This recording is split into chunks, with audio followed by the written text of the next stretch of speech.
Buenas noches. Esta es una charla ya complementaria con relación a la anterior charla que hemos visto en la anterior clase, ¿ya? Aunque su preponderancia, inclusive su incidencia y prevalencia es menor en relación a lo que hemos visto con la enfermedad de Alzheimer, pero es bueno tomar en cuenta este tipo de demencias para completar el estudio y obviamente para poder determinar las características propias de estos otros tipos de demencia. Como habíamos hablado la otra vez, ¿no?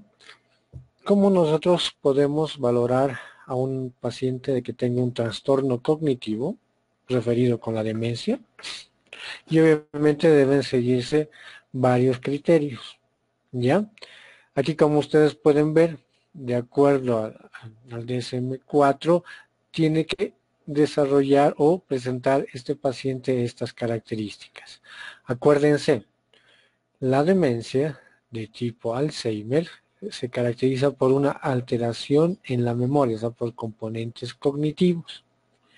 Y de ahí en adelante se irán presentando los otros elementos, como las afasias, las apraxias, las anomias, las agnosias, alteraciones visoespaciales, un componente psicótico con cuadro alucinatorio y al final, pues obviamente, como ya está comprometido el sistema motor en lo que se refiere a la ejecución de movimiento, la persona llegará a la postración y cuando esté postrado en un estado catatónico, obviamente producirá la muerte del paciente por las complicaciones por infecciones recurrentes, ya sea neumonía, escaras de cúbito, perdón, tromboembolismo pulmonar o una trombosis venosa profunda. Concomitantemente que estos pacientes pueden tener su comorbilidad de hipertensión arterial, diabetes mellitus, enfermedades renales, etcétera, etcétera. ¿Ya? Entonces, los criterios de diagnóstico para un cuadro demencial, estamos viendo, son déficits cognitivos múltiples, primero, que va a afectar la memoria, ¿ya? Sobre todo la memoria de hechos recientes, o sea, la memoria a corto plazo. Y con el tiempo, que hemos visto que es una enfermedad que se desarrolla entre 6 a 9 años, 6 años llega a su término si es que no se da tratamiento y hasta 9, 10 años si se sigue con tratamiento. Entonces, al trastorno cognitivo, sobre todo la memoria, se va a asociar trastornos del lenguaje, sobre todo el lenguaje expresivo, por eso llegan a ese mutismo, el paciente queda mudo prácticamente. Después, el trastorno de la apraxia, donde el paciente no va a poder realizar sus actividades motoras, inclusive las más básicas de vestirse, bañarse, lavarse, caminar, etcétera, etcétera. A pesar de esta condición sine qua non, que la función motora, vale decir que todo el componente del fascículo córtico espinal está in. Después se sumará el componente de la agnosia, sobre todo es un fallo importante en el reconocimiento de objetos a pesar de que el paciente pueda describir si se trata de un objeto rugoso, liso, frío, caliente, áspero, etcétera, etcétera. Pero no va a poder reconocer el objeto que nosotros le damos a agarrar. ¿Ya? Y al final, con este trastornos cognitivos múltiples, va a tener trastornos en las funciones ejecutivas, ¿ya? O sea, no va a poder realizar ningún tipo de actividad laboral, familiar, social, etcétera, etcétera, porque ya ha perdido esa capacidad de realizar un acto de acuerdo a un plan concebido previamente. ¿Ya? Todos estos criterios van a provocar gran deterioro en lo que se refiere a la actividad laboral, social y obviamente va a hacer que el paciente vaya perdiendo su independencia, ¿ya? Y al final, aunque no es exclusivo, puede tener componentes de tipo delirante, o sea, alucinaciones, como habíamos visto, de tipo visual muy complejas y que se presentan más en la noche, ¿ya? Esto es de acuerdo al DSM-4 y de acuerdo al CIE-10, las características que nosotros englobamos un componente demencial. 1, alteración para lo que se refiere a la memoria de corto plazo, o sea, de almacenar nueva información. Hay una pérdida de los contenidos nésicos relacionados a la familia o al pasado, vale decir, no puede reconocer a las personas, confunde hechos, fechas, lugares y obviamente con ideas de daño. ¿Ya? Después de eso va a estar afectado el pensamiento y el razonamiento. Está complementando algunas ideas de la cápite anterior. Obviamente la ideación, funciones ejecutivas, va a estar alterado. ¿Ya? Después va a tener un gran componente en el almacenamiento de nuevos elementos. Dificultad para prestar atención, dificultad para cambiar de foco de atención. O sea, pueden tener ideas muy fijas, ¿no? De que me ha robado, me quieren hacer daño, quieren vender mis cosas o la celotipia. Obviamente debe complementarse que todas estas alteraciones no se las va a dar el mismo paciente, sino todas las características la da generalmente el familiar o el cuidador del paciente. Cuando se afecta el componente de la memoria, el componente del pensamiento y el razonamiento, obviamente va a haber una importante alteración en la actividad cotidiana en sus funciones básicas. A pesar de que el paciente está consciente, o sea, está despierto, alerta aparentemente, pues va a tener componentes de ideas delirantes, ¿ya? Y todos estos elementos deben por lo menos, al menos, durar 6 meses de continuo. Obviamente, haciendo de lado cualquier otra comorbilidad que esté causando este tipo de alteración. Habíamos visto que existe una amplia clasificación de las demencias, pero para un poquito adentrarnos en lo que a nosotros nos interesa, esta me parece práctica. Más adelante en una diapositiva siguiente vamos a ver un poquito mejor desglosado las características y la clasificación de las demencias. Entonces, tenemos demencias degenerativas o primarias, vale decir que habíamos hablado la anterior vez del componente de la enfermedad de Alzheimer, donde había un componente hereditario y obviamente tenía otros factores de riesgo. Ante estas degenerativas que se engloban en la enfermedad de Alzheimer. Otras, las demencias secundarias, generalmente a procesos vasculares o a otros elementos que vamos a ver, y aquellas que son combinadas.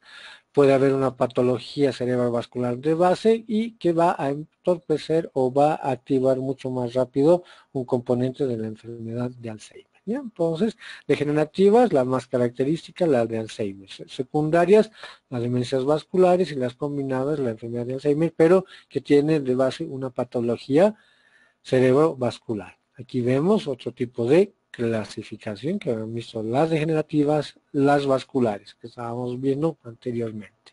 Si hablamos de las degenerativas, pueden estar localizadas de acuerdo al estratus anatómico. En corticales vale decir que se refiere a la corteza cerebral, lo que es sustancia gris, y las subcorticales que están relacionadas con elementos de sustancia gris, pero en lugares profundos del encéfalo. ¿Ya?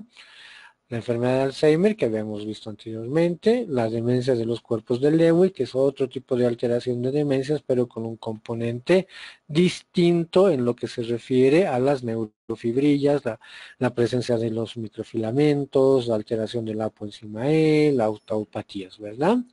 La demencia frontotemporal, que está relacionada también con otros cambios estructurales, pero que tienen características que vamos a ver más adelante.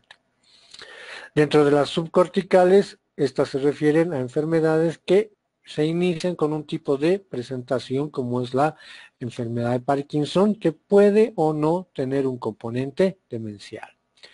La enfermedad de Huntington, que es una enfermedad hereditaria que sí o sí va a llevar a la demencia de estos pacientes.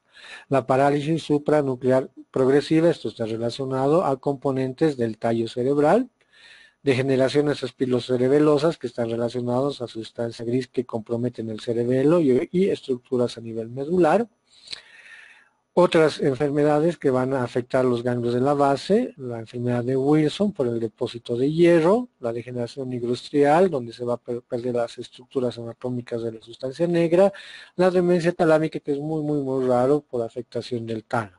Otros tipos de demencias dentro de las degenerativas, pues asociadas a la motoneurona, donde está afectado el fascículo corticoespinal, trastornos desmielinizantes como la esclerosis múltiple, la esclerosis lateral amiotrófica, la epilepsia mioclónica del áfora, eso lo vamos a ver en el capítulo de epilepsias, y la enfermedad de Halometz-Spark, que son relacionados a trastornos degenerativos que afectan ciertas estructuras de sustancia gris en lugares profundos. Los componentes vasculares, generalmente en nuestro medio, en lo que se refiere a las demencias multiinfarto, donde hay patología comorbilidades, especialmente en pacientes hipertensos mal controlados o diabéticos también mal controlados. Los estados lacunares, ¿a qué se refiere? Estados lacunares se refiere a que son infartos o embolias a nivel cerebral, pero en lugares muy estratégicos. Con uno solo puede causar el componente demencial.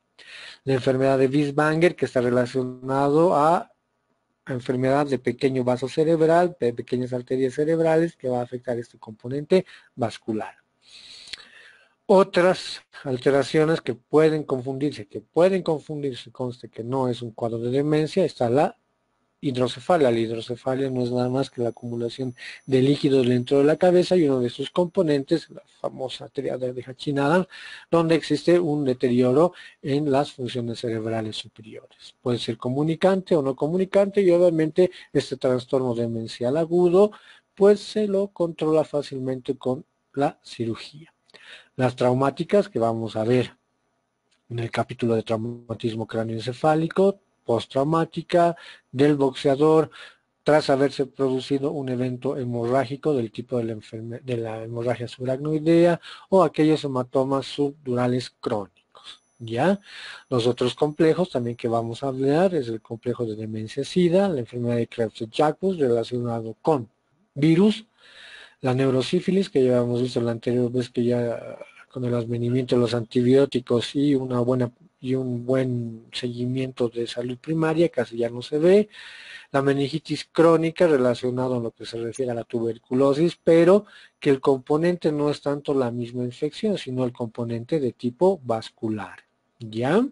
Después tenemos las encefalitis virales, que son las más complejas de manejar y quedan muy seculados los pacientes, y aquí hay otro tipo de encefalitis, que es la leucoencefalopatía multifocal progresiva, que tiene un componente de infeccioso viral y también que puede conllevar un componente vascular. Demencias producidas por lesiones ocupativas, tumores, síndromes paraneoplásicos en los pacientes o aquellas tóxicas, agudas o crónicas. Tóxicas en aquellos pacientes que ya son dependientes del alcohol, esto relacionado sobre todo al déficit de vitamina B, ¿ya?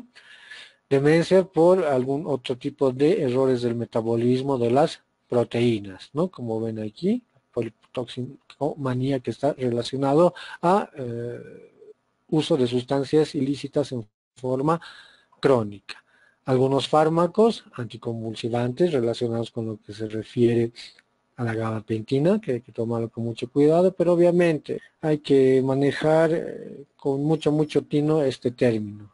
Algunos anticolinérgicos, especialmente relacionados con lo que se refiere a la enfermedad de Parkinson, especialmente los medicamentos que se utilizan para controlar la rigidez en estos pacientes, alguna terapia para controlar los tumores.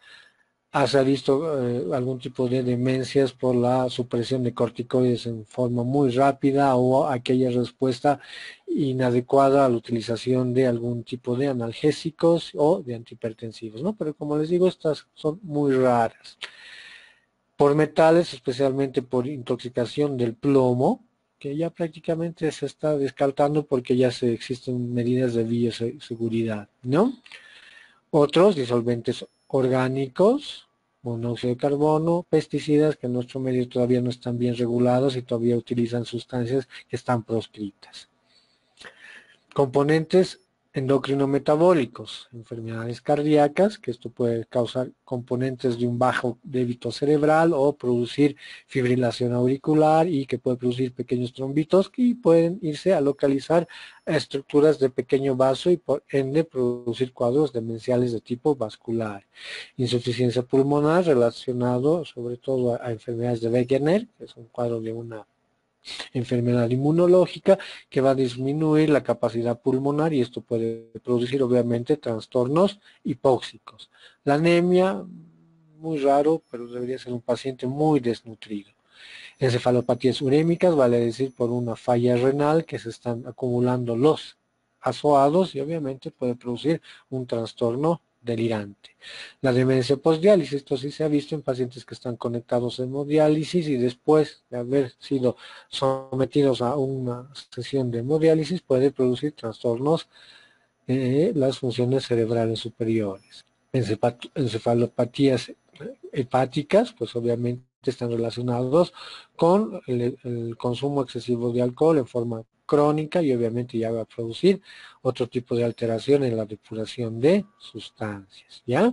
O la degeneración hepatocerebral, como aquí habla, de forma adquirida. Generalmente puede deberse a procesos inmunológicos que dañan la estructura del hepatocito, vale decir las células hepáticas, y estas como no pueden depurar van a producir sustancias que se llaman falsos neurotransmisores y pueden producir los componentes de un cuadro demencial por la presencia de falsos transmisores.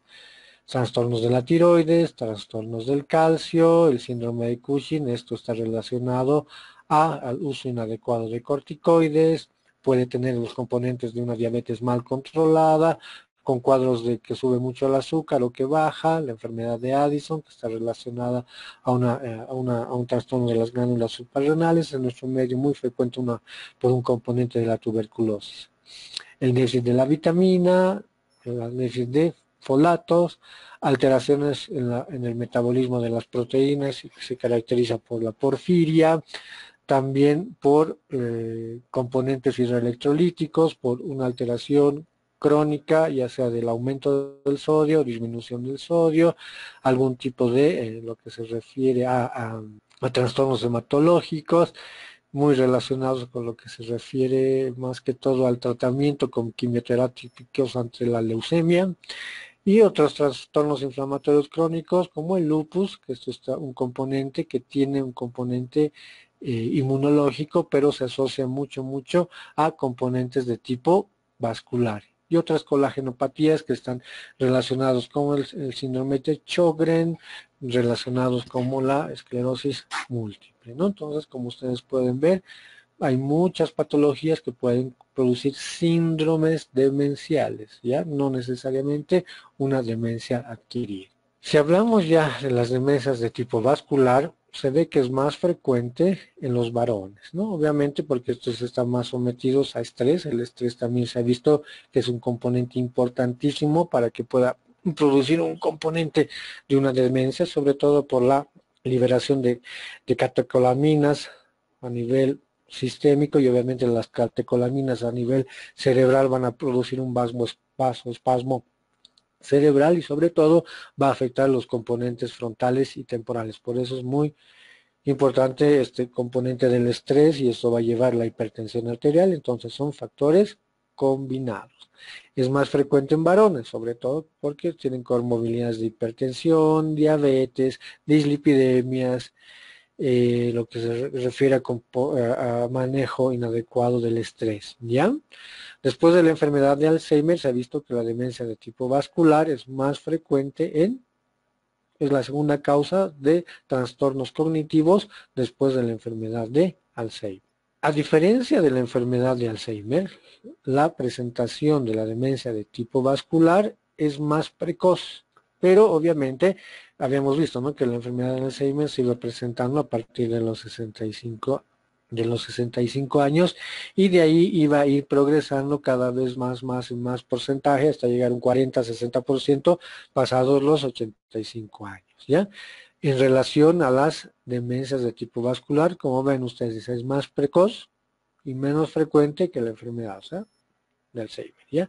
Entonces, si la presentación del trastorno cognitivo es antes de los 65 años, obviamente habrá que pensar que se trata de un componente vascular. ¿Y qué elementos hay que tomar en cuenta? ¿Ya? Pueden ser de tipo isquémicos. Isquémicos, ¿a qué se refiere? Que se ha producido una obstrucción en el flujo sanguíneo. Isquémico-hipóxicas vale decir que hay una alteración en el flujo sanguíneo cerebral y obviamente también está afectado el componente de la oxigenación. O casos más severos, que son las hemorragias, que eso sí puede producir un daño muy severo, y aquellas combinadas, vale decir que pueden ser hemorrágicas y también isquémicas. Como les decía, si están afectados la corteza, lo más frecuente es que se debe a una demencia a multiinfarto. Multiinfarto que se refiere a pequeños infartitos chiquititos de pequeño y mediano vaso a nivel de la corteza cerebral, y obviamente eso va a producir la muerte neuronal, y obviamente en lugares estratégicos donde se va a ir a localizar lo que es la memoria, la cognición, el componente de la coordinación, ¿ya?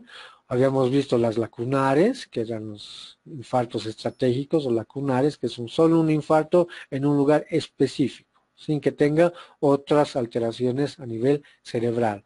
La enfermedad de pequeños vasos, que esto está relacionado más con procesos inmunológicos, o a nivel subcortical, que es la enfermedad de Binswanger, que también son pequeños microinfartos de pequeño vaso, pero a nivel subcortical por debajo de la corteza a nivel lacunar, o otro tipo de enfermedades hereditarias que van a afectar las características anatómicas de los vasos. Otra característica cuando son pues infartos pequeños a nivel de la sustancia blanca, o los infartos de zona frontera. ¿Qué se refiere de zona frontera? Justo en la confluencia de vasos que van a irrigar un sector y otro sector del encéfalo, y tienen sus colaterales que se van a unir en cierto lugar, ¿ya? Por eso se llama de frontera. Es una arteria que, digamos, irriga la corteza motora frontal, y otra arteria que irriga la corteza motora temporal, y justo entre estas dos, tanto frontal y temporal, hay vasitos que se comunican y justo se produce el infarto a ese nivel. Las hemorrágicas, los hematomas subdurales, que vamos a ver eso en el traumatismo craneoencefálico, la hemorragia suracnoidea, el hematoma cerebral, que es dentro del cerebro, y la angiopatía amiloidea, que eso está relacionado con un endurecimiento de las arterias y obviamente pueden producir sangrados. Y las combinadas, como les decía, el componente hemorrágico por haberse vaciado sangre en el encéfalo, obviamente le quita espacio, y al quitar espacio va a traccionar estructuras, va a apretar estructuras, y esto va a producir una isquemia más severa. Si hablamos de la demencia de tipo vascular, estamos viendo de que sus características son de inicio brusco, en correlación a la enfermedad de Alzheimer. O sea, la enfermedad de Alzheimer tiene un proceso insidioso, lento, de varios años, que se los diagnostica generalmente entre el segundo al cuarto año. En cambio, el componente de una demencia vascular es de inicio brusco. Una vez producido el evento vascular, ya al poco tiempo, 3 o 6 meses, ya empiezan las fluctuaciones cognitivas, ¿ya? Pueden ser sobre todo por los cambios de humor del paciente o de la actividad del sujeto, ¿ya? O sea, en forma aguda, ¿ya? Y produce un patrón de deterioro irregular, ¿ya? Dependiendo de las regiones afectadas. Habíamos dicho que la enfermedad de Alzheimer, trastorno de la memoria reciente, y después se van sumando trastornos del lenguaje, de las apraxias, de las habilidades visomotoras o ejecutivas. Esto puede ser directamente alteración del lenguaje, alteración de la apraxia, alteración de los movimientos coordinados, etcétera, etcétera, y después viene el patrón de alteración de la memoria. Por eso dice un patrón irregular, brusco, no en la edad de que nosotros pensamos, ¿ya? ¿Por qué se caracteriza? Puede tener problemas de la memoria. Aquí no hay una franca división.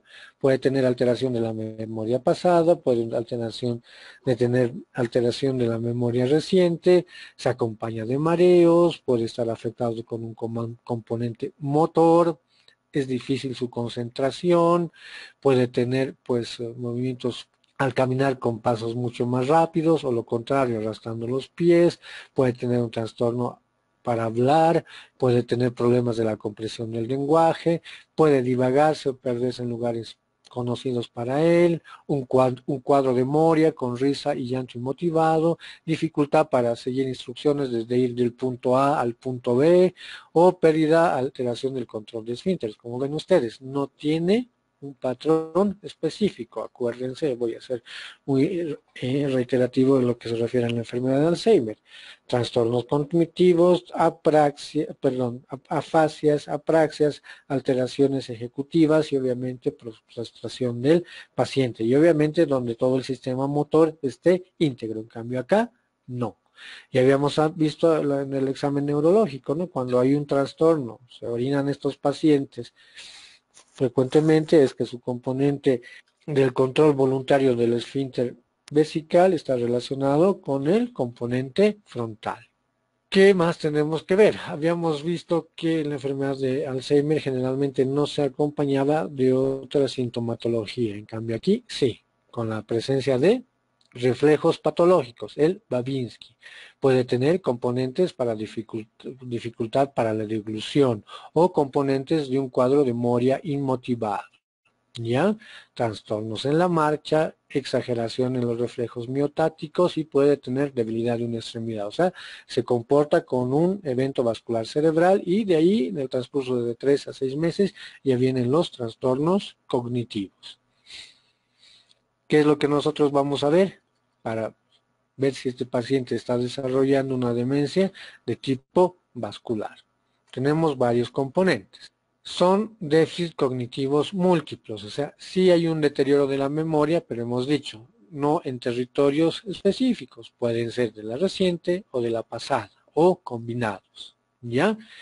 Pueden alterarse con un componente de afasia, de aprasia, agnosia o alteración en la actividad constructiva, pero habíamos visto que es en forma mucho más aguda y en forma irregular. Sobre todo los criterios, lo que estamos viendo, el 1 y 2, sobre todo lo que se refiere a alteración del componente de la memoria, vuelvo a recalcar que no generalmente se refiere a hechos recientes, sino también a hechos pasados, pues obviamente va a afectar su componente laboral, social y obviamente va a hacer que su actividad en general esté muy comprometida o muy interferida por la enfermedad, ¿ya? Si se suman los otros signos de afasia, apraxia, trastornos ejecutivos, obviamente nos quiere decir que estamos frente a una enfermedad cerebrovascular y obviamente debemos hacer algún tipo de pruebas para determinar si se trata de un evento vascular, confirmar o descartar un evento que esté causando este tipo de alteraciones. Entonces, se veía que el CIE-10, ahora ya está como estamos en el en el CIE-10 consideraba estas cosas, pero ahora ya hay el CIE-10 que se pone un poquito más complejo en lo que se refiere a la clasificación, en lo que se refiere a la demencia. Entonces, cuando vemos, como ven un poco, esto está un poco sesgado si ustedes se fijan, hablan de los trastornos cognitivos y que pueden estar acompañados con un trastorno delirante, ideas delirantes, componentes depresivos o obviamente que no tiene ningún otro tipo de alteración más que el componente de la memoria, ¿no? O sea, poco a poco se han ido sumando al componente anterior de trastornos de la memoria, a los componentes que van a afectar estructuras frontotemporales, con ya estadios terminales de ideas delirantes o con componentes emocionales muy severos. Y obviamente con este tipo de comportamiento por las ideas delirantes pueden tener pues una repercusión en lo que se refiere en su ámbito laboral, sobre todo en su ámbito familiar, con significativa alteración en su comportamiento. Tienen un comportamiento inadecuado en las actividades diarias o de realizar cierto tipo de actividades sugeridas o orientadas o se van a comportar en forma inapropiada en lo que se refiere a ciertas situaciones. Tanto la tomografía como la resonancia obviamente nos van a mostrar múltiples lesiones vasculares, como ustedes ven a nivel subcortical, o también pueden ver componentes de atrofia a nivel de la corteza, que es muy marcados lo que se refiere a las circunvoluciones, pero son lo que se refiere a estos pequeños infartitos múltiples, ¿no? Infarto múltiple que nos da datos que obviamente de que se está tratando de un componente vascular que está justificando la actitud del paciente. ¿Ya? Si realizamos electroencefalograma, sí nos puede mostrar lesiones focales, pero no son patrones patognomónicos del mismo. ¿Ya? Y también puede haber otro tipo de otro tipo de pruebas que nos demuestren eventos vasculares sistémicos, hipertensión arterial, sobre todo, o componentes cardíacos, que se refiere a las alteraciones en el ritmo cardíaco que hayan producido pequeños coagulitos, y esto obviamente se va al cerebro. Estos son los criterios que se están manejando según estas escalas para que nosotros podamos determinar la presencia de una demencia vascular. Obviamente, tomar un buen interrogatorio, un buen examen físico general, un examen neurológico y hacer nuestra disquisición sindromática nos conlleva a la orientación de un diagnóstico en lo que se refiere a la demencia vascular. Como ven, primero se lo engloba como un síndrome demencial. Después valorar el componente de enfermedad vascular.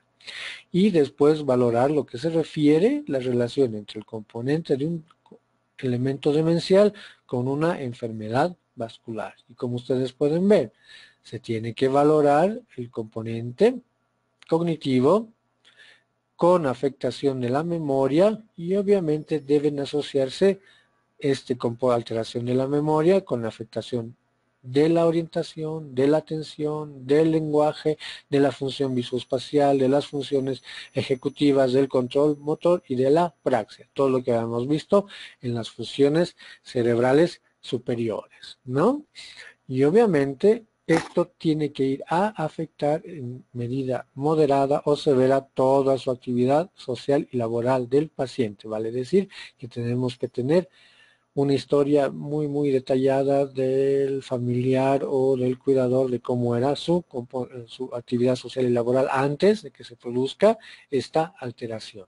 Si nosotros vamos a valorar, obviamente a todos no les vamos a poder realizar este tipo de valoración. ¿Cuáles son los criterios de exclusión? Cuando el paciente tiene algún tipo de alteración en la conciencia, vale decir que esté estuporoso, esté en estado vegetativo persistente o esté en estado comatoso, ya queda sesgado esto, ¿no? El momento en que el paciente esté en su estado delirante, hablando de sus alucinaciones visuales o con una agitación psicomotriz muy severa, cuando el paciente tenga un trastorno severo del lenguaje de expresión, o cuando el pacientito tenga pues una afectación motora muy severa que no le permita coordinar ni comunicarse con nosotros. Después, si sospechamos un evento cerebrovascular, que tenemos que tener en cuenta que tenga signos clínicos de un evento vascular cerebral, o sea, una afasia, un déficit motor, un componente cerebeloso, etcétera, etcétera. ¿Ya? Además de que haya la presencia o la historia o no de que ha tenido anteriormente eventos vasculares cerebrales. Lo que hay que tener muy en cuenta son los eventos isquémicos transitorios. Eso vamos a ver cuando estemos hablando ya de la enfermedad vascular cerebral. Una vez que tenemos la sospecha clínica, tenemos que tener la evidencia de un estudio imagenológico, ya sea la presencia de infartos múltiples o de infartos estratégicos, con o sin clínica, que el infarto se localice en la sustancia gris o en la sustancia blanca, que tengan o no lesiones extensas en la sustancia blanca, ¿no? O que haya evidencia de estos elementos. Y obviamente, habíamos dicho, o sea, voy a correlacionar este síndrome demencial con esta posibilidad de enfermedad vascular y me va a tener que tener una relación entre ambos. Y como ven, si la demencia comienza en los 3 meses siguientes del evento vascular cerebral, ya podemos decir que se refiere a un infarto, perdón, a una demencia de tipo vascular, ya digamos con gran precisión. ¿no? Acuérdense que tiene que ser abrupto y obviamente la progresión es fluctuante, o sea, no guarda un orden. Y aquí están pues obviamente todos estos criterios de que vamos a hacer el diagnóstico de lo que se refiere a una demencia vascular probable con todos los criterios que estamos viendo adelante, ¿no? Esto lo pueden revisar en lo que se refiere a todas las características, ¿no? Una probable, una posible y una definida, que están relacionados con lo que se refiere a estos tipos de hallazgos, ¿ya? Que lo van a revisar con más calma en sus prácticas. Estas son las características que tienen que tomar en cuenta cuando se trata de otro tipo de demencia, ¿no? Del tipo de frontotemporal. Habíamos visto en la clasificación anterior, había la demencia de tipo vascular, había la de tipo frontotemporal y tiene estas características, ¿no? Obviamente la frontotemporal también está asociado al componente vascular, ¿no? Son las demencias frontotemporales, ¿no? ¿Y por qué se caracterizan, no? Obviamente hay cambios en el carácter. Acuérdense, los anteriores, tanto la demencia de tipo de Alzheimer como la demencia de tipo vascular, primero era afectado el componente de la memoria, ¿no? Pero aquí es lo que se refiere al carácter y obviamente su comportamiento en su componente social. Esto necesariamente va a ir a afectar a sus funciones interdisciplinarias de todos los días del paciente y obviamente pueden ser confundidos con otro tipo de alteración. Entonces puede haber a largo tiempo alteración de las memorias, alteración de la praxia, de las habilidades espaciales, etcétera, etcétera. ¿Cuáles son las características? Acuérdense, es un inicio brusco, insidioso, de progresión gradual, con deterioro precoz de la conducta, sobre todo las relaciones interpersonales. Puede haber una alteración precoz en lo que se refiere al comportamiento social. Puede haber, pues, un componente de embotamiento, o sea, se vuelve muy apático el pacientito en forma precoz o un deterioro precoz de la capacidad de interpretación de las ideas. Como pueden ver, se caracteriza de diferente forma con relación a los anteriores, donde el componente del carácter y en lo que se refiere a su conducta social está siendo alterado, ¿no? ¿Cuáles son las características que me apoyan una demencia frontotemporal? Pues que tienen que ver trastornos del comportamiento, trastornos del lenguaje. Al examen físico sí vamos a tener alteraciones neurológicas y los exámenes complementarios me van a producir este tipo de alteraciones. Entonces, las características que nos excluyen este pacientito es obviamente aquel paciente que ya tiene un evento vascular previo. Las lesiones como traumatismos craneoencefálicos, ¿ya? Otro tipo de alteración en forma precoz de que no está relacionado a lo que se refiere al carácter y la conducta del paciente. Ustedes pueden ver que estas son las características excluyentes, una demencia frontotemporal. ¿Ya? Entonces, como ustedes pueden ver, es otro tipo de variedad de demencia. Cuando nosotros valoramos de que no se trata de un componente degenerativo como la enfermedad de Alzheimer o no se trata de un componente del tipo vascular como hemos visto la demencia vascular, la demencia frontotemporal, hay que ver que otras patologías, otras enfermedades médicas pueden estarme alterando en lo que se refiere el comportamiento de este tipo de pacientes. Obviamente hay que establecer la comorbilidad, hay que ver que esta enfermedad que nosotros estamos determinando, como hemos visto, pueden ser metabólicas, tumorales, infecciosas, inmunológicas, me están alterando lo que es la oxigenación, la vasculatura del cerebro y me pueden traer este tipo de enfermedades. Por eso yo tengo que hacer la correlación de la enfermedad de base que sea la probable que me esté produciendo el evento. Entonces hay que tener en cuenta que estos subtipos, ¿ya? Aquellos que tengan alteración del comportamiento y aquellos que no tengan alteración del comportamiento, o sea, ya nos orienta a una probable patología que esté afectando el componente frontal. Aquí hemos visto que están relacionados con los criterios diagnósticos que deben guardar esta correlación. Si no guardan esta correlación, acuérdense de que se trata de un componente más de tipo vascular, y si no guarda la correlación del componente vascular y del componente de la demencia frontotemporal, hay que valorar siempre todos estos elementos. Entonces, ¿cuáles son las enfermedades médicas asociadas?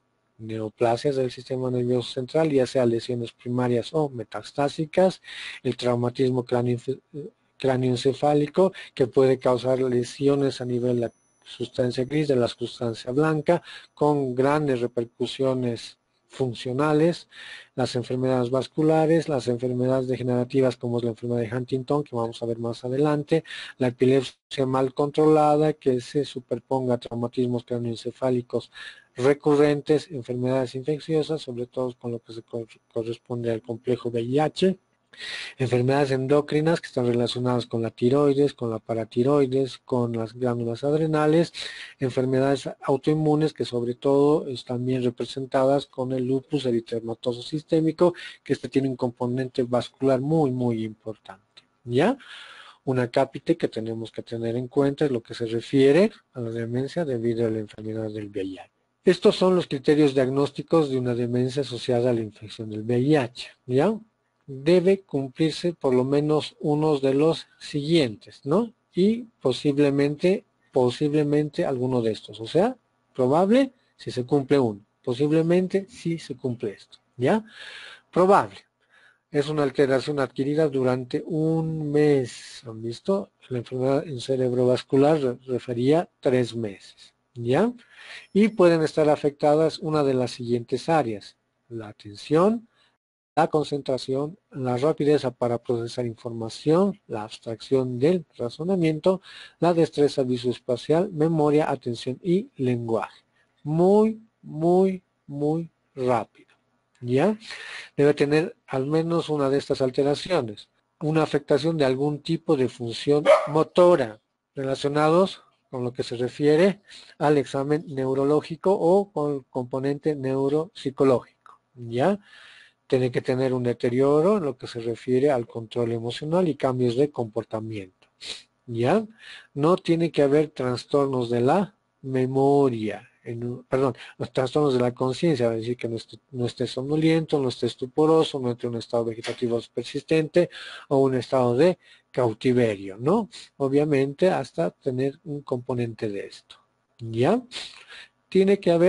No tiene que tener ninguna de estas patologías prevalentes, que tenga una infección prevalente o lesiones tumorales o alteraciones psiquiátricas previa o abuso de alguna sustancia o del alcohol, ¿ya? Entonces, como pueden ver, probable uno de estos elementos que estén presentes en un mes, una vez obviamente que se ha diagnosticado la presencia del virus, ¿ya? Y posible cuando se tenga estas características, que deban cumplir de los 3 puntos, y obviamente pueden tener una forma incierta en lo que se refiere a la evaluación de estos pacientes, ¿ya?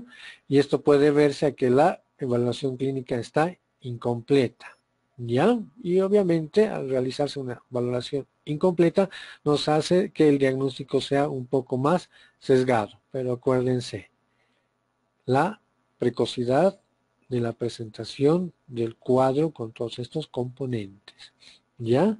Se caracteriza por olvidos, enlentecimiento del pensamiento, dificultad a la concentración y dificultad para la resolución de problemas, ¿ya? Puede tener apatía, un retraimiento social por la misma enfermedad, un cuadro delirante ocasional, ideas delirantes e inclusive alucinatorios. Como ustedes pueden ver, el componente de la memoria no está tan afectado, sino su componente social y su componente anímico en lo que se refiere a la enfermedad. Y si ya hemos visto el componente mental, valoramos el otro tipo de componente, que puede haber temblor, alteración en los movimientos rápidos repetitivos, como se refiere a la diadococinesia, alteración en el equilibrio, dificultad para mantener la bipedestación o caminar, puede tener cierta dificultad al realizar movimientos porque se encuentra mayor rigidez de las extremidades, puede haber un tipo de aumento de los reflejos con presencia de signos de Babinski y Hoffman, obviamente con signos positivos de liberación frontal, con cuadros de Moria o de apatía muy llamativos, y obviamente ya tiene alteraciones en los movimientos oculares. ¿Ya? También en niños se han visto que pueden tener este tipo de alteraciones en forma muy precoz, con un retraso del desarrollo, están hipertónicos, la cabecita es muy chiquitita y existen pues calcificaciones anormales a nivel de estructuras profundas. Si se produce el componente del VIH no puede ser, digamos, directamente por el virus, sino puede deberse a la presencia de tumores o de infecciones oportunistas, generalmente de tipo de hongos o de tipo bacteriano o de lo que se refiere a la meningitis. ¿Ya? Es muy complejo poder diagnosticar esta enfermedad en este tipo de grupo etario, obviamente, porque pueden ser muy solapadas la presentación clínica y, pues, obviamente, atribuirse a otro tipo de patología que no se esté sospechando a un cuadro demencial, ¿ya? Y obviamente nos puede hacer alterar el diagnóstico de este cuadro demencial o delirante debido a infecciones sistémicas poco frecuentes en estos pacientes.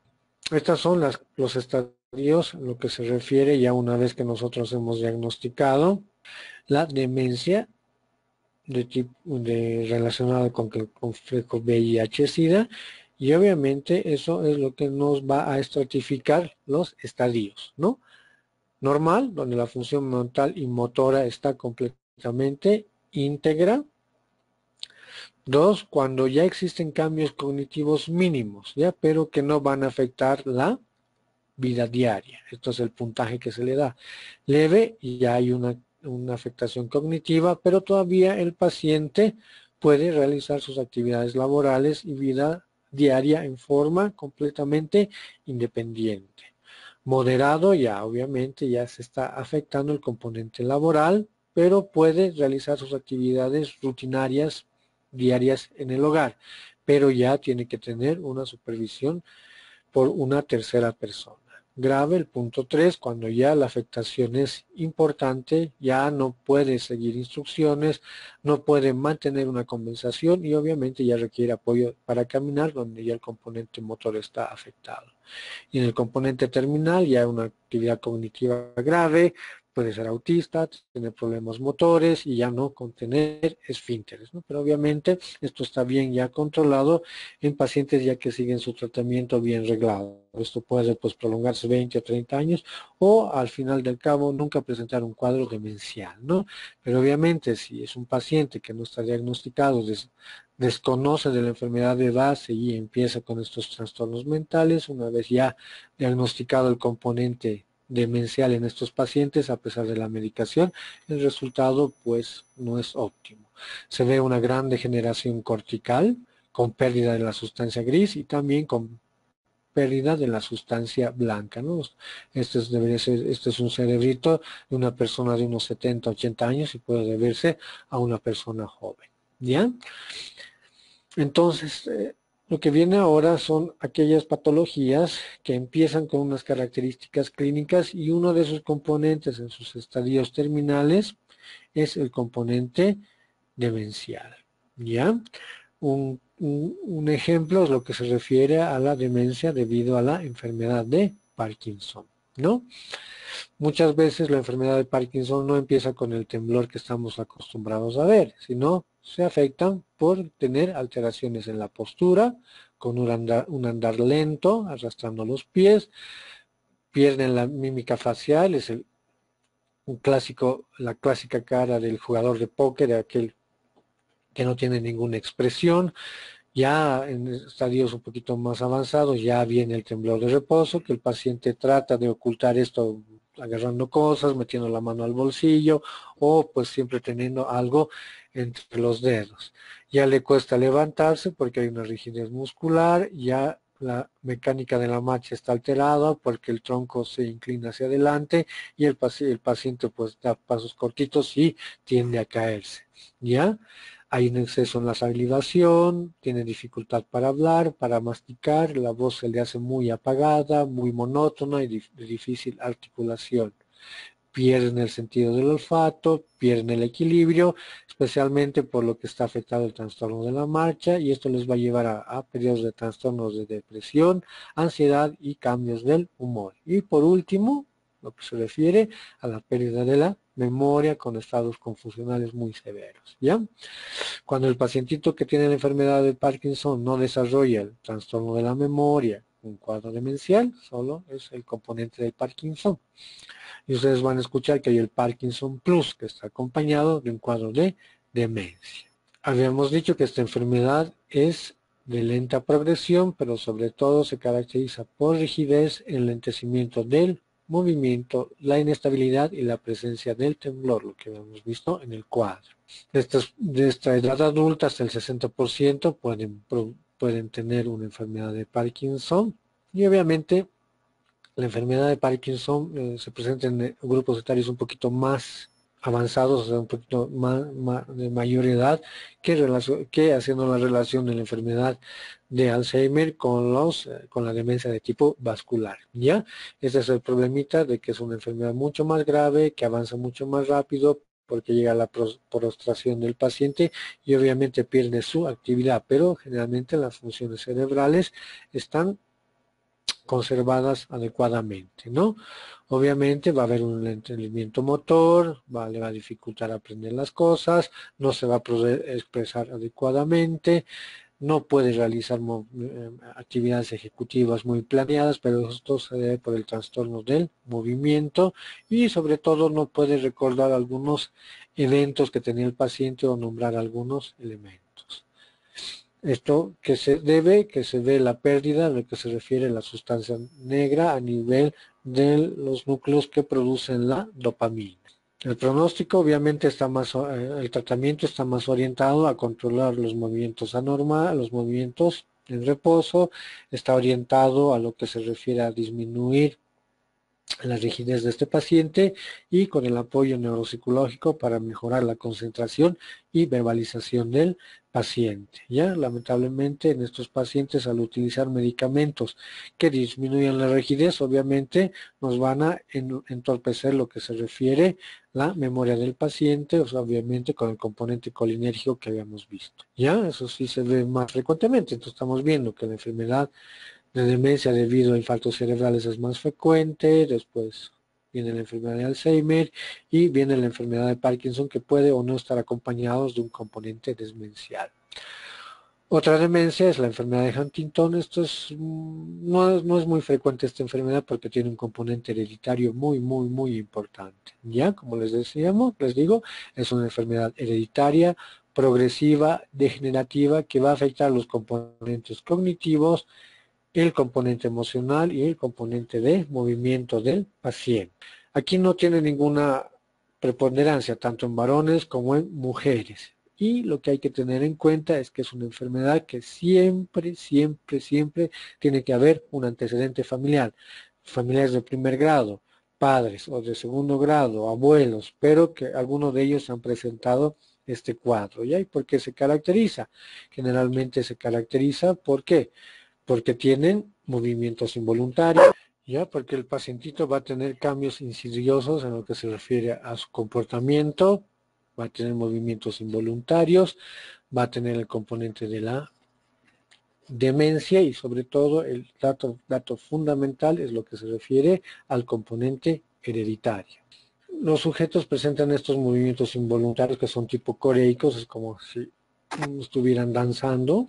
Eso no les incomoda porque pues, obviamente pueden realizar todas sus actividades. Si tienen dificultad para la deglución, para hablar, para masticar y obviamente sí afecta su nutrición. Con el tiempo ya se van asociando los componentes de tipo demencial y obviamente si uno hace la anamnesis sabe que padre, o madre, o abuelo o abuela ha presentado este tipo de cuadro. Los pacientes quedan postrados y al final obviamente fallecen en un corto tiempo. En el inicio de esta enfermedad, alteraciones de la memoria, capacidad del juicio, de capacidad de alteración en el movimiento, los componentes de almacenar en la memoria reciente están afectados y obviamente se ven mucho más deteriorados con el transcurso de la enfermedad, inclusive con cuadros psicóticos y un lenguaje desorganizado. Esto está relacionado con los movimientos involuntarios. Fundamental, el diagnóstico es el test genético, que se determina la presencia de del gen del cromosoma 4, que está alterado en una serie de tripletes, y por si se repite más de 7 veces este triplete, ya prácticamente uno tiene la enfermedad diagnosticada. Sé que hacían aquí en el Instituto de Genética este tipo de pruebas, ¿no? Y obviamente, sobre todo para el asesoramiento familiar, ¿no? Porque si padre, madre o el padre o la madre tienen la enfermedad, los hijos, los nietos van a desarrollar esta enfermedad y obviamente es una enfermedad que no tiene cura,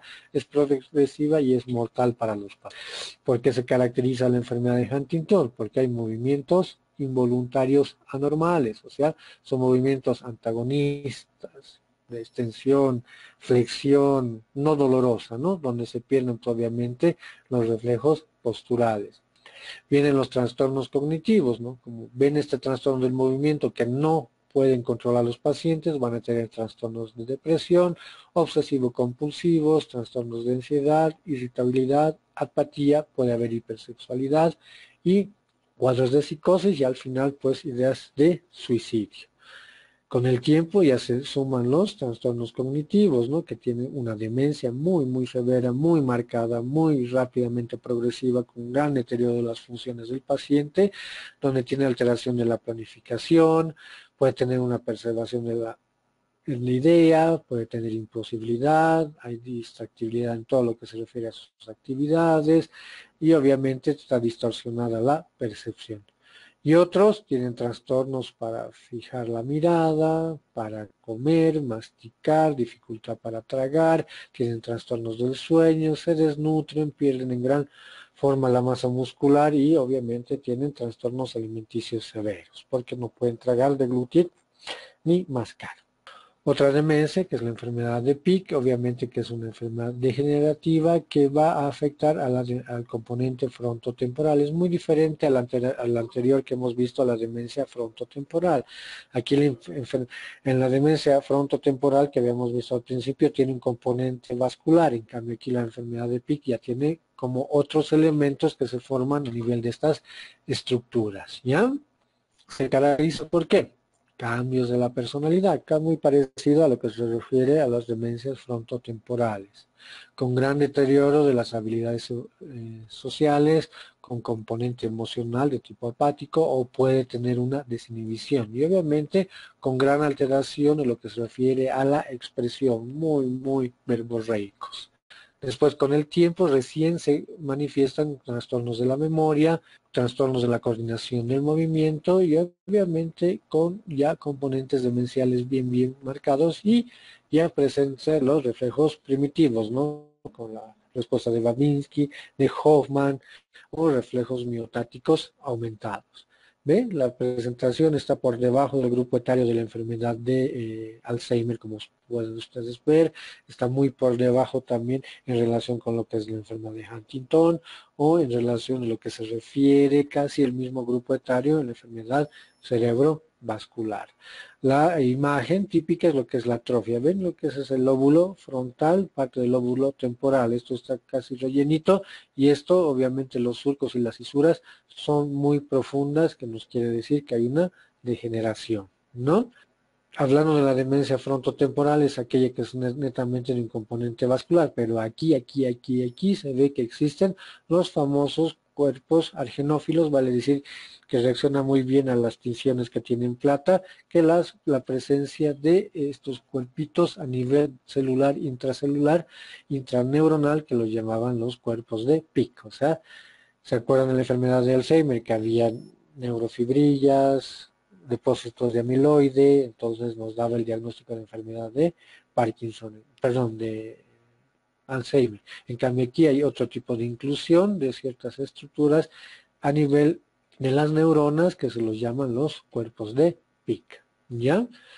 Algunas veces no se podía distinguir de la enfermedad Pick y de la enfermedad de Alzheimer, ¿no? Pero obviamente ahora con los métodos imagenológicos, laboratoriales, apoyo genético e inclusive con test neuropsicológicos muy bien diseñados, nos pueden hacer una diferenciación clara. Estos son pues los famosos cuerpos de Pick que están dentro de la neurona.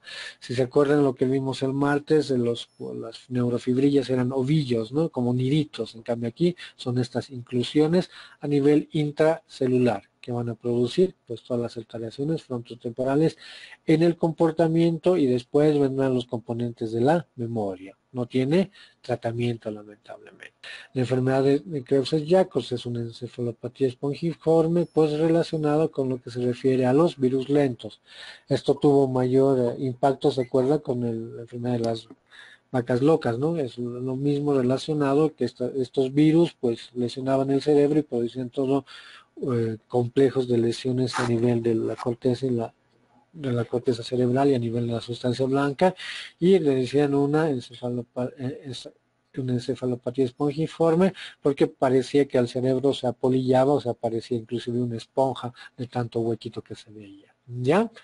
¿Por qué se caracteriza la enfermedad de Creutzfeldt-Jakob? La demencia, dato común para muchos, la presencia de movimientos involuntarios relacionados con la enfermedad de Parkinson, ¿no? Relacionados con la Corea que hemos visto anteriormente, pero que tiene una actividad de enlentecimiento periódico en el electroencefalograma, lo que no tiene ni la enfermedad de Parkinson, ni la enfermedad de Alzheimer, ni la enfermedad de Huntington. O sea, hay una actividad de enlentecimiento, actividad normal, enlentecimiento y actividad normal en el electroencefalograma.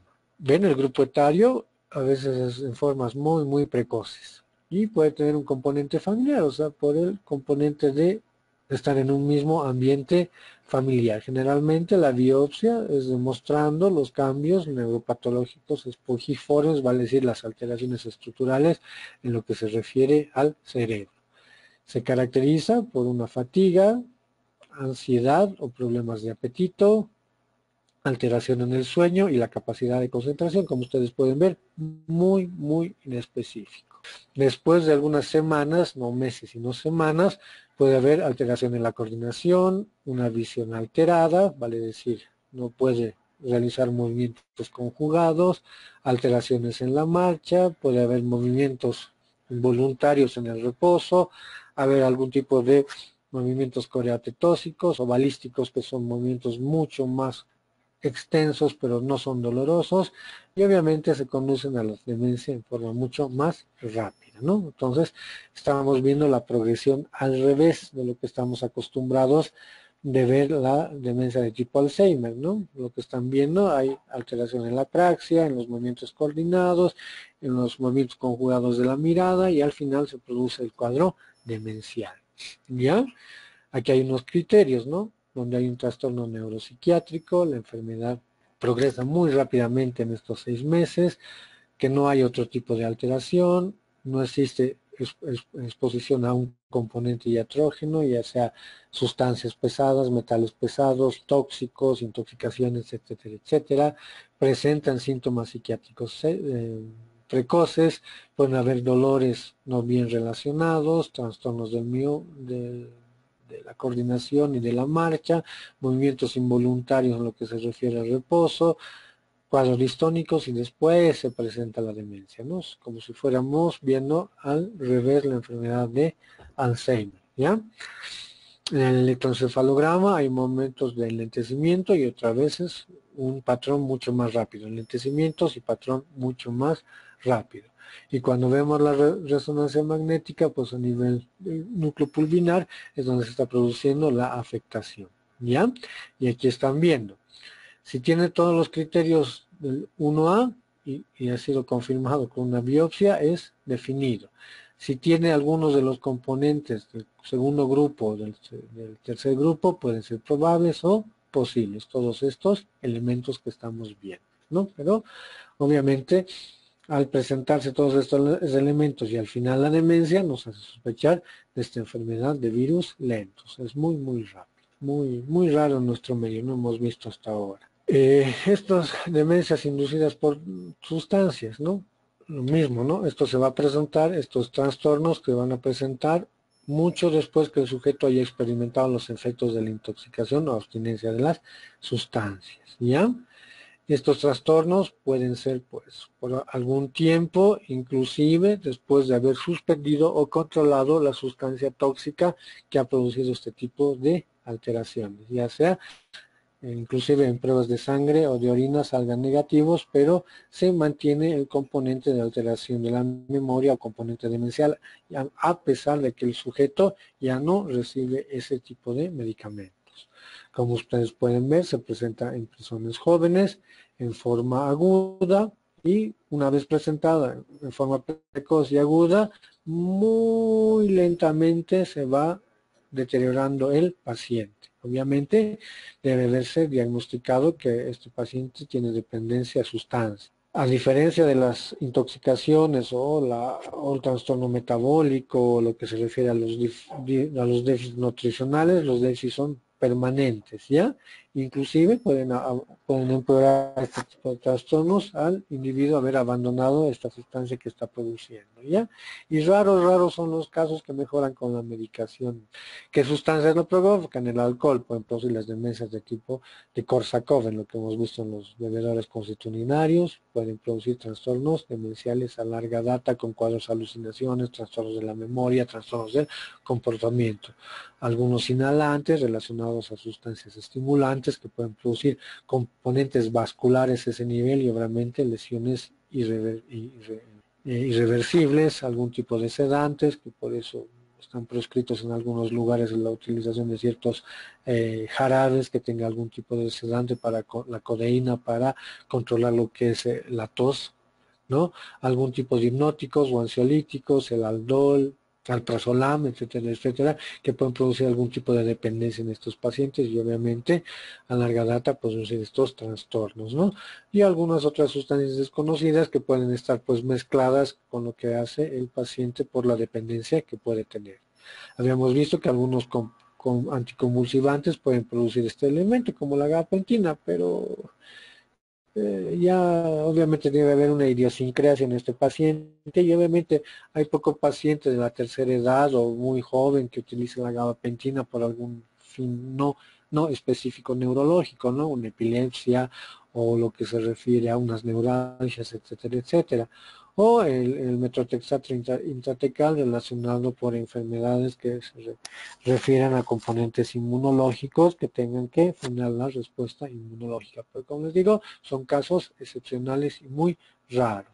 Algunos tóxicos, plomo, mercurio, monóxido de carbono, insecticidas, órganos fosforados, disolventes industriales, que en nuestro medio todavía estamos siendo sometidos a insecticidas que en otros lugares ya están proscritos por su alta toxicidad, ¿no? Entonces, los antecedentes laborales de estos pacientes que trabajan en el campo o en ciudades donde se utilizan estos insecticidas, pues son muy importantes porque se siguen utilizando, vuelvo a repetir, sustancias que están proscritas, ¿ya?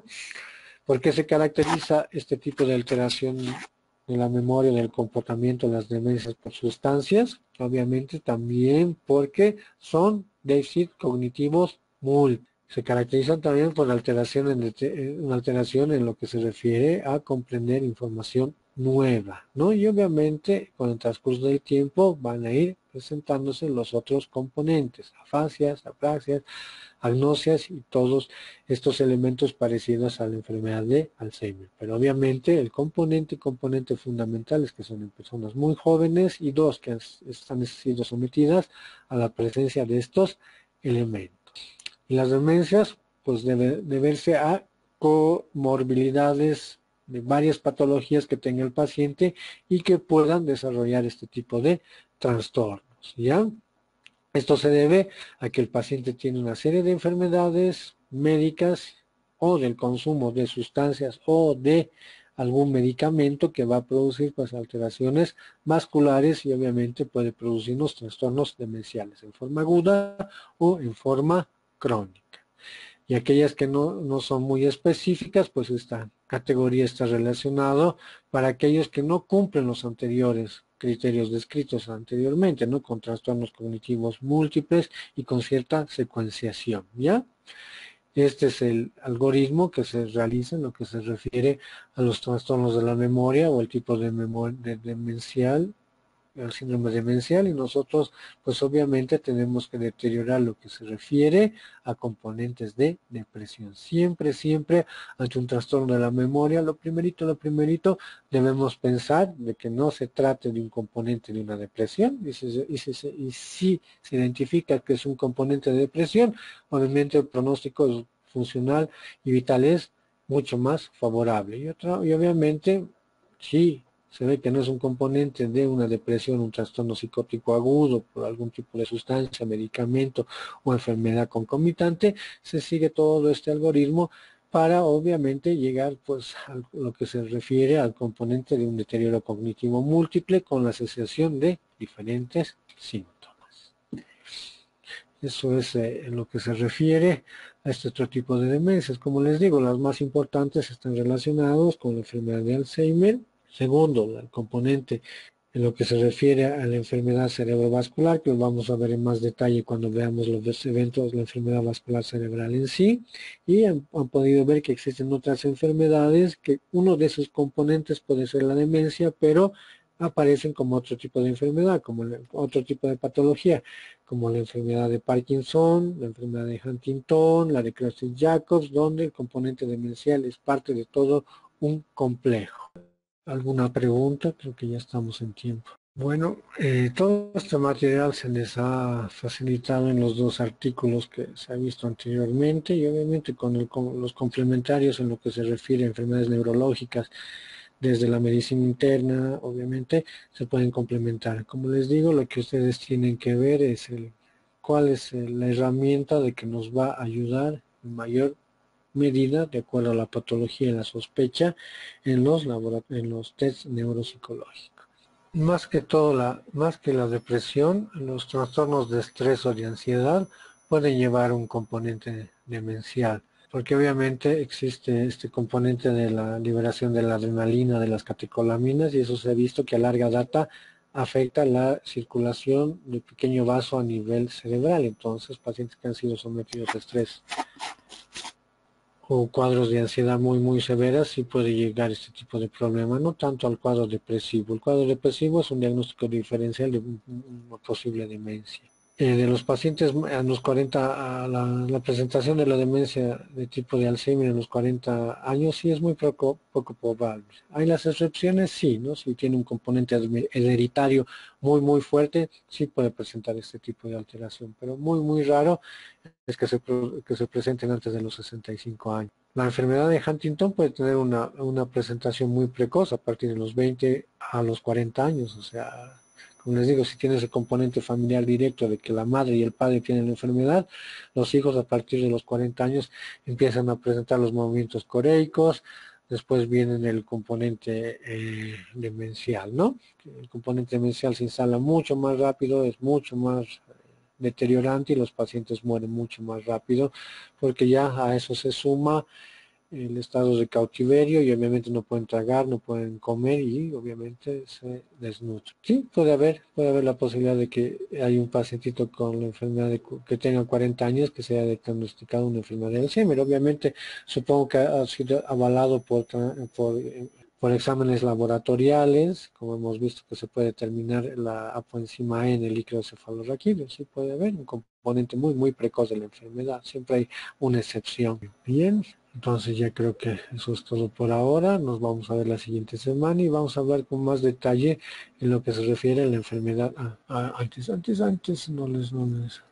Estas enfermedades por alteración en lo que se refiere a la vitamina se debe generalmente a un componente funcional de tipo estructural en lo que se refiere a las hipovitaminosis, o sea, alteran el metabolismo neuronal y al alterar el metabolismo neuronal altera la función de la neurona y obviamente al hacerse un componente crónico hace que ya la neurona no recupere íntegro su funcionalidad, y esto va a alterar en lo que se refiere a la sinapsis de la neurona, y obviamente al alterarse la sinapsis y la función de la neurona va a producir el componente demencial, ¿no? Pero ya es muy raro ver que hay este déficit de vitamina que produzca este tipo de alteración. Muy bien, como les decía, la siguiente semana vamos a ver lo que se refiere al evento vascular cerebral, y vamos a ver muchos de estos elementos un poquito más detallados en lo que se refiere a la demencia